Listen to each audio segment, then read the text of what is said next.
घडवला. सर्वांना माझा नमस्कार. आज 15 ऑगस्ट भारताला इंग्रजांपासून स्वातंत्र्य मिळालेला दिवस आणि या महत्त्वाच्या दिवशी मला 2 शब्द बोलण्याची संधी देणारे माझे गुरुजन वर्ग यांचे मी हृदयापासून शतशः आभार मानते. खून कहो किस्मत लपका जिसने अव्वल का नाम नहीं, वो खून कहो किस्मत लपका आ सके देश के काम नहीं, वो खून कहो किस्मत लपका जिसमें जीवन न रमानी है, जो पर्वत बन के बहता है वो खून नहीं पानी है. उसी दिन लोगों ने सही सही खून की कीमत पहचानी थी जिस दिन सुभाष ने बर्मा में जाकर मांगी उनसे कुर्बानी थी. बोले स्वतंत्र के खातिर बलिदान तुम्हें करना होगा, बहुत जी चुके जग में लेकिन आगे तुम्हें मरना होगा. आजादी के चरणों में जो तुझे माला चढ़ाई जाएगी, ओ सुनो तुम्हारे शीशों को फूलों से गुफी जाएगी. आजादी का संग्राम कहीं पैसों पर खेला जाता है, ये शीश कटाने का सौदा नंगे सर झेला जाता है. आज अनुबाहु ऊंची करके बोले रक्त तुम मुझे देना, बदले में भारत की आजादी तुम मुझसे लेना. हो गई सभा में उछल पुछल, सीने में दिल न समाते थे, सो इनकलाब के नारे कोसों तक छाए जाते थे. हम देंगे देंगे रक्त बस यही शब्द सुनाई देते थे, रण में जाने के लिए युवक खड़े तैयार दिखाई देते थे. बोले सुभाष वो आज्ञा है जिसके तन में भारतीय खून बहता हो, वो आज्ञा है जो खुद को हिंदुस्तानी कहता हो, वो आज्ञा है जो खुद से हस्ताक्षर करता हो. मैं कफन बढ़ाता हूँ, वो आज्ञा है जो इसे हंसकर लेता हो. सारी जनता हुंकार उठी, हम आते हैं माता की चरणों में हम अपना रक्त बहाते हैं.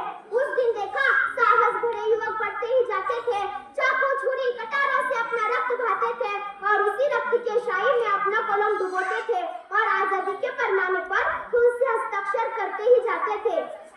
उस दिन देखा तारा ने हिंदुस्तानी विश्वास नया, उस दिन देखा तारा ने हिंदुस्तानी विश्वास नया, जब लिखा भारत देश ने खून से इतिहास नया, खून से इतिहास नया.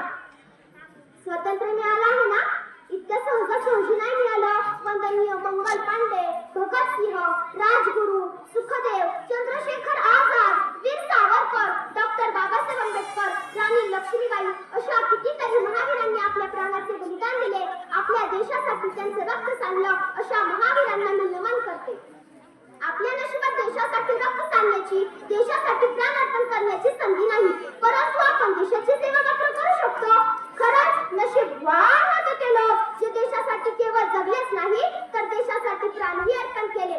मित्रांनो, आपल्याला देशाची सेवा करायची आहे ना, तर या प्रगतीत सहभाग घ्यावा लागेल आणि समजून घ्यावे लागेल की माझी ड्युटी काय आहे, माझी जिम्मेदारी काय आहे. आणि एक गोष्ट लक्षात ठेवावी लागेल की हा भारत देश माझा आहे, या भारतातील सर्व लोक माझे आहेत आणि यांच्यासाठी आपल्याला कष्ट करायला लागेल.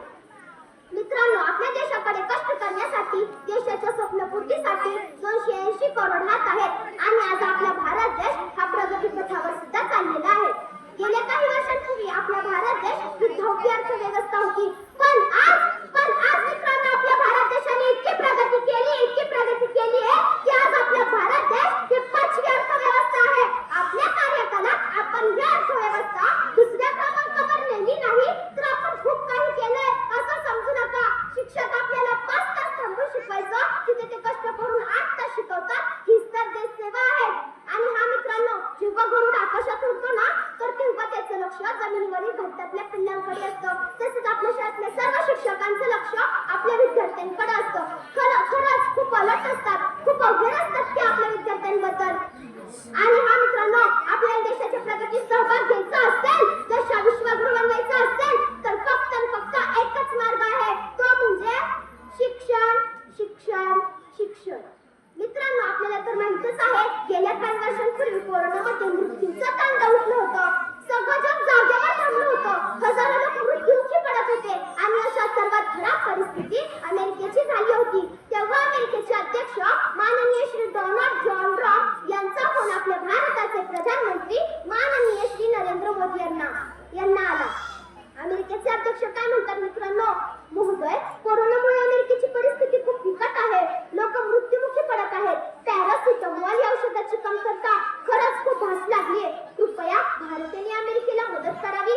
त्यावर आपल्या भारताचे प्रधानमंत्री काय म्हणतात मित्रांनो, ब्रॉन साहेब तुम्ही निश्चिंत राहा, हीच खरी वेळ आहे एका मित्राने दुसऱ्या मित्राच्या उपयोग